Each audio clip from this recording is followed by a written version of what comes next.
না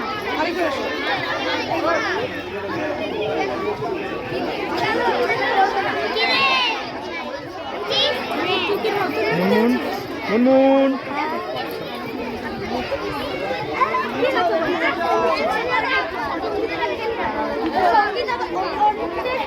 সঙ্গীতা শব্দ পড়তে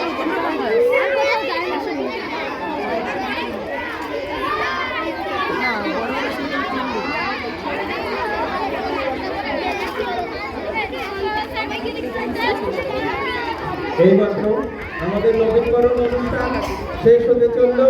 নবীকরণ অনুষ্ঠান শেষ হয়ে গেলে সমস্ত বাচ্চাদের বলবো তোমরা প্রত্যেকেই মাঠের বাইরে গিয়ে দাঁড়াবে বা মাঠের পিছনে গিয়ে দাঁড়াবে।